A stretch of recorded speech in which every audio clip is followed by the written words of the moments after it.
नमस्कार दर्शकों, स्वागत है आप सभी का हमारे चैनल पर। दर्शकों, कुछ दिन पहले माननीय सर्वोच्च न्यायालय का एक बेहद ही महत्वपूर्ण फैसला आया है, जो कि सभी व्यक्तियों के लिए जिनके ऊपर कोई आपराधिक मुकदमा चल रहा है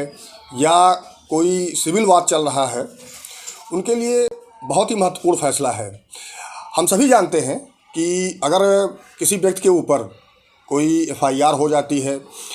या एफआईआर होने के बाद उसमें न्यायालय के समक्ष आरोप पत्र प्रेषित कर दिया गया, अब ट्रायल की प्रक्रिया शुरू हो गई। ऐसे में जिस व्यक्ति के ऊपर एफआईआर होती है या जिसके खिलाफ आरोप पत्र माननीय न्यायालय के समक्ष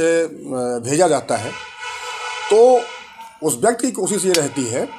कि सबसे पहले वो अपना बचाव करे। अब बचाव वो कैसे करे? या तो उस जमानत के लिए जाए न्यायालय के समक्ष, या फिर ऑनरेबल हाई कोर्ट के समक्ष जाए,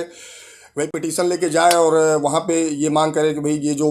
मुकदमा हमारे खिलाफ चला है या जो आरोप पत्र दाखिल किया गया है, ये गलत तरीके से दाखिल किया गया है। तो ऐसे में ऑनरेबल हाई कोर्ट का आदेश जो होता है वो ये होता है कि कभी कभार अगर तथ्यों और परिस्थितियों को देखते हुए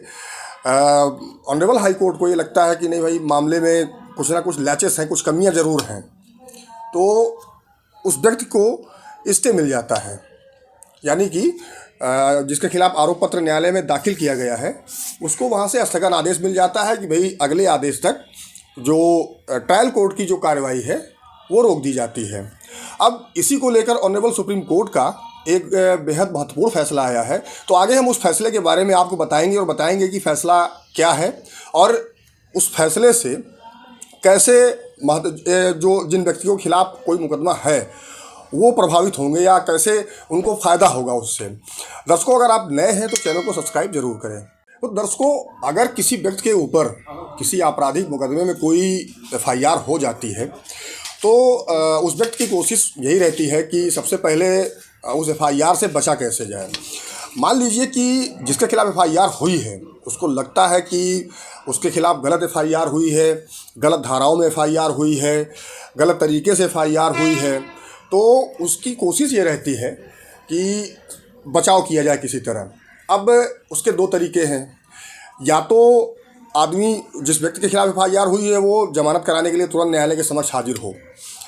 और या फिर ऑनरेबल हाई कोर्ट के समक्ष जाए। अब मान लीजिए कि किसी व्यक्ति ने जमानत के बजाय ऑनरेबल हाई कोर्ट का रुख किया, ऑनरेबल हाई कोर्ट के समक्ष उसने पिटीशन डाली और हाई कोर्ट को सारी चीज़ें समझाने में सफल हो गया वो, और ऑनरेबल हाई कोर्ट को ये लगा कि नहीं भाई, जो मैटर है, जो बात कही जा रही है वो जेन्यून है। ऐसे में होता क्या है कि जो प्रोसीडिंग होती है उसको ऑनरेबल हाई कोर्ट द्वारा स्टे कर दिया जाता है। अब वो चाहे मान लीजिए कि चार्जशीट भी अगर आ गई, तो चार्जशीट जो फाइल हुई है उसके अगेंस्ट में भी वो व्यक्ति ऑनरेबल हाई कोर्ट जाता है और वहाँ से उसको स्टे मिल जाता है। तो ऐसे में होता क्या है कि स्टे मिलने के बाद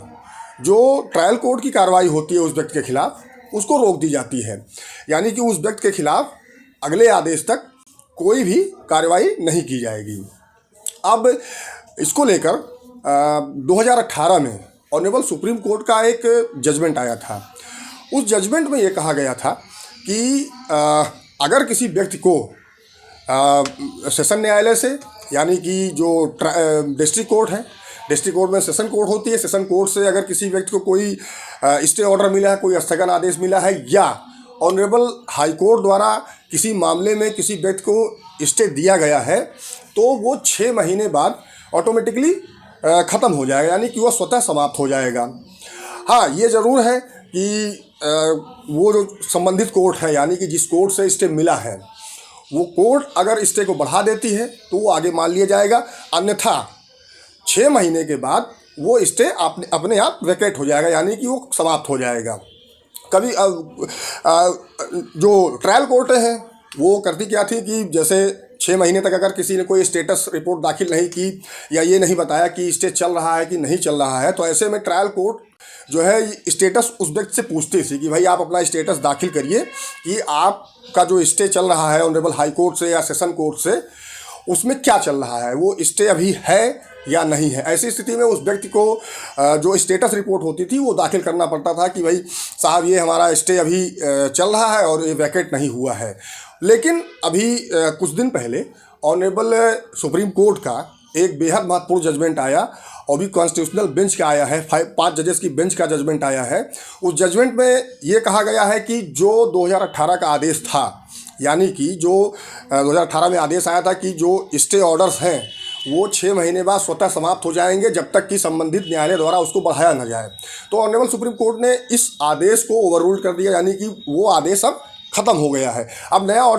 नया आदेश ये आ गया है कि भाई जो 2018 का आदेश था वो ख़त्म माना जाएगा और कोई भी स्टे स्वतः समाप्त नहीं होगा, चाहे वो ऑनरेबल हाई कोर्ट से कोई स्टे हुआ हो, चाहे वो सेशन कोर्ट से कोई स्टे हुआ हो, कोई भी स्टे वो स्वतः समाप्त नहीं माना जाएगा। तो ये एक बेहद महत्वपूर्ण फैसला ऑनरेबल सुप्रीम कोर्ट का आया है, जिससे कि जो संबंधित व्यक्ति है, यानी कि जिनके खिलाफ कोई आपराधिक मुकदमा चल रहा है या कोई सिविल वाद चल रहा है, उसमें उसको उस व्यक्ति को स्टे मिला हुआ है, तो अब हर 6 महीने पर ये डर बना रहता था कि अगर हम स्टेटस नहीं दाखिल करेंगे या हम कोर्ट में जाके जो है अपनी फाइल लगवाएंगे नहीं, स्टे बढ़वाएंगे नहीं, तो हमारा जो ट्रायल कोर्ट में जो स्टे लगा हुआ है वो ख़त्म हो जाएगा और ट्रायल कोर्ट की कार्रवाई शुरू हो जाएगी। तो वो जो डर था, वो जो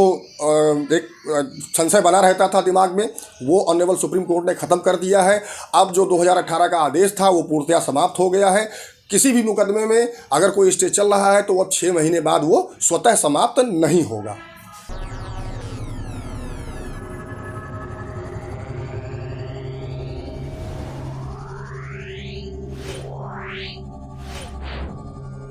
Yeah.